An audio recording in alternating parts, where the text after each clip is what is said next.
안녕하세요. 피셔인베스트 피셔입니다.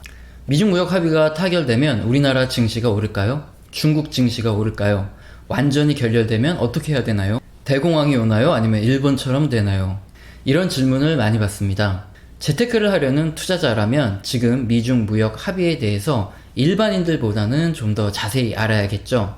합의가 타결이 되면 어떤 것이 좋아지고 또 완전히 결렬이 되면 어떤 것이 나빠지는지, 그리고 주식과 채권 시장에 어떤 영향을 미치는지 투자자라면 이런 기본적인 것들은 알고 있어야 합니다.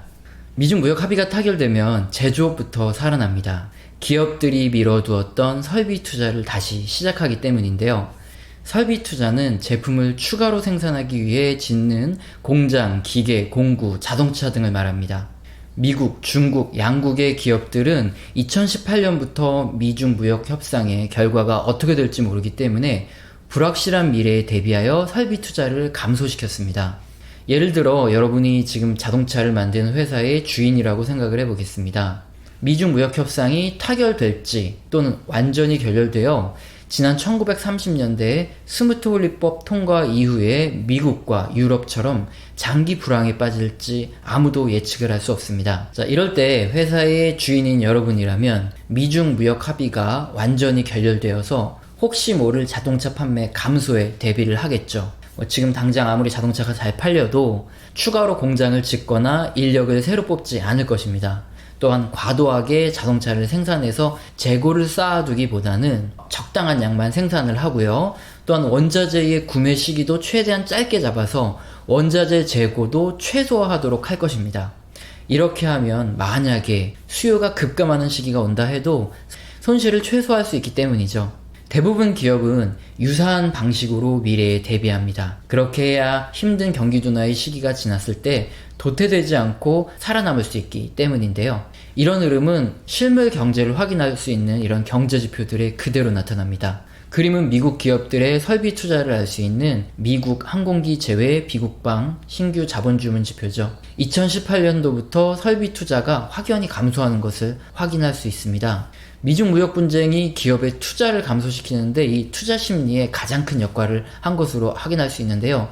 자, 만약 미중 무역 분쟁이 발생하지 않는 정상적인 상황이었다면 그림처럼 미국의 소비 증가율이 2018년 중순까지 계속 상승하는 상황에서 기업들이 설비 투자를 줄이는 일은 찾아보기 어려웠을 겁니다. 왜냐하면 업황의 상승 사이클에서 소비가 늘어나고 기업이 판매하는 제품의 가격이 올라가기 때문에 기업은 그런 식의 설비 투자를 늘려서 수익을 극대화시키기 때문입니다. 그러나 2018년에 견조한 수요 증가에도 불구하고 미국의 기업들은 설비 투자를 늘리지 않았고요. 2018년 연말에는 미중 무역 전쟁의 영향으로 미국의 소비 증가율마저 이렇게 감소하자 기업의 설비 투자 역시 추가로 감소하기 시작을 했습니다. 그런데 미중 무역 합의가 타결이 되면 미국의 소비가 그래도 아직은 양호하게 성장하고 있기 때문에 미국 기업들이 다시 설비 투자를 늘릴 가능성이 높습니다. 예를 들어 설명해 드리면 쉬운데요. 볼펜한 자루를 만들어내기 위해서는 플라스틱을 사출하는 기계가 필요하겠죠. 이런 사출하는 기계를 만드는데도 반도체, 철판, 부품, 전선, 볼트, 너트 등 다양한 이런 제품이 필요합니다. 마찬가지로 그 부품을 만드는데도 기계가 필요하죠. 역시 그 기계를 만들기 위해서도 다양한 제품이 수요가 발생하죠. 이렇게 설비 투자가 시작되면 연쇄적으로 기계 설비가 증가하는데요. 자, 설비 투자가 시작되면 기계품, 운반도구 및 자동차, 원자재 등 주문이 증가하면서 전반적인 제조업 경기가 살아납니다. 또한 제조업에서 신규 설비 투자가 살아나면 신규 설비를 조작하거나 가동해야 하는 인원이 필요하고요. 그렇게 되면 고용이 증가하겠죠. 그리고 고용이 늘어나면서 임금이 오르고 그들의 소비가 증가하는 등 경기 회복의 사이클이 다시 시작이 되는 겁니다. 자, 이제 미중 무역 합의가 타결이 되면 제조업이 살아나고 어떻게 고용과 소비 등 전반적인 경기의 회복 사이클이 진행되는지 이해가 되셨죠?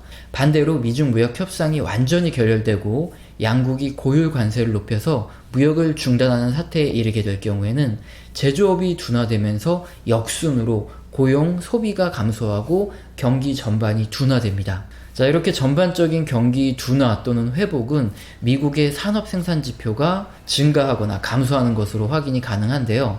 미중 무역 합의가 만약 완전히 결렬될 경우에는 지난 2001년이나 2008년 금융위기처럼 산업 생산이 크게 감소하고 경기가 둔화하는 이런 흐름이 나타날 수 있습니다. 반면 그림의 2016년은 산업 생산이 감소하였음에도 불구하고 트럼프 대통령 당선 이후 적극적인 경기 부양으로 경기가 다시 회복된 경우죠. 만약 이번에도 미중 무역 합의가 타결이 되고 다시 제조업이 살아나고 고용과 소비가 늘어나게 되면 다시 경기 회복 사이클이 돌아오는 겁니다. 설명해드린 내용과 같이 재테크를 하는 투자자들은 미중 무역 합의의 결과에 따라서 제조업 및 고용, 소비 등 실물 경제가 어떻게 변화하는지 이 정도는 최소한 알아야 하고요. 또한 이것들은 경제 지표를 통해서 나타나기 때문에 우리가 경제 지표를 꼭 확인을 해야 됩니다. 이에 따라 경제 지표를 계속 확인하면서 주식의 매수 및 매도 타이밍, 그리고 채권의 매매 시점을 판단하는 것입니다. 자, 이제 미중 무역 합의가 타결 또는 완전히 결렬될 경우 가장 중요한 제조업 경기가 회복되거나 아니면 하락하면서 이것들이 고용과 수요에 영향을 미쳐서 전반적인 경기가 결정된다는 것에 대해서 이해를 하셨죠. 따라서 처음에 질문이었던 미중 무역 합의가 타결되면 우리나라 증시가 오를까요? 이 질문에 대해서는 맞습니다. 미국의 제조업 경기가 살아나고요. 고용과 소비가 증가하기 때문에 미국과 중국의 교역이 증가하면서 우리나라의 수출도 다시 증가할 가능성이 높죠. 우리나라 수출이 증가하면 우리나라 증시도 함께 올라가기 때문에 미중 무역 합의가 타결되면 우리나라 증시는 올라갑니다. 다음으로 미중 무역 합의가 타결되면 중국 증시가 오를까요? 이 문제인데요. 역시나 미중 무역 합의가 타결되면서 중국의 교역이 증가할 가능성이 크죠. 물론 중국 증시의 경우에는 1억 5천만 명에 달하는 개인 투자자들의 이 몰림 현상에 의해서 경제 지표와는 다른 움직임을 보일 수 있겠지만 미중 무역 합의라는 불확실성이 해소가 되면 증시는 오를 가능성이 더 많습니다. 또한 반대로 미중 무역 합의가 완전히 결렬되면 어떻게 해야 되죠? 이 질문에 대해서는 미국의 제조업 경기가 둔화되면서 역순으로 고용과 소비 감소가 나타납니다. 자, 이렇게 되면 주식시장이 하락하고 경기가 상당히 심하게 둔화될 가능성이 있겠죠. 물론 이런 상황에서 미 연준이 금리 인하로 대응을 하겠지만 자, 이것이 먹혀 들어갈지 안 먹혀 들어갈진 모릅니다. 따라서 만약에 미중 무역 합의가 완전 결렬된다면 주식형 자산의 비중을 최대한 축소를 해야 됩니다. 다음으로 미중 무역 합의가 완전히 결렬되면 대공황이 오거나 일본처럼 글로벌 증시가 장기 불황을 겪을까요? 이 부분에 대해서는 먼저 대공황이나 일본처럼 장기 불황을 겪을 가능성보다는 역시나 지난 2008년 금융위기처럼 단기적으로 둔화가 일어나고 회복이 될 가능성이 높습니다. 이번에는 아시아 신흥국들의 부채 문제가 터지겠죠. 자, 하지만 반면 미국의 경우에는 부채 문제가 그렇게 심각하지 않습니다. 또한 미국은 금리를 충분히 올린 상황이기 때문에 아직 제로금리까지 갭이 있죠. 그래서 금리를 내려서 분명히 대응을 할 거고요. 그리고 아시아 신흥국들의 부채가 완전히 망가져서 다시 회복되는 구간에 미국은 다시 유동성의 힘으로 경제가 살아날 가능성이 높습니다. 그러면 신흥국들의 부채 버블이 전부 붕괴되고 구조조정이 맞춰지고 난 다음엔 미국의 부양정책에 따라서 그대로 경기가 회복이 되겠죠.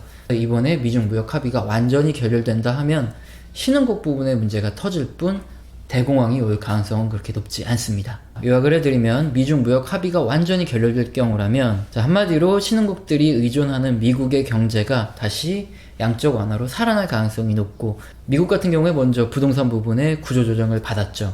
하지만 여기서 기업들의 부채가 지금 문제인데 미중 무역 합의가 완전히 결렬돼서 금리가 크게 내려갈 경우에는 이 부분이 어느 정도 해소가 되고요. 미국과 중국 간의 그 시점에서는 타결의 가능성이 훨씬 높아진다는 겁니다. 처음에 말씀드린 미중 무역 합의가 타결되면 우리나라 증시가 오를까요? 중국 증시가 오를까요? 또 반대로 완전히 결렬이 되면 어떻게 해야 되죠? 또는 대공황이 올까요? 아니면 일본처럼 장기 불황이 올까요? 이 문제에 대한 해답을 드렸죠.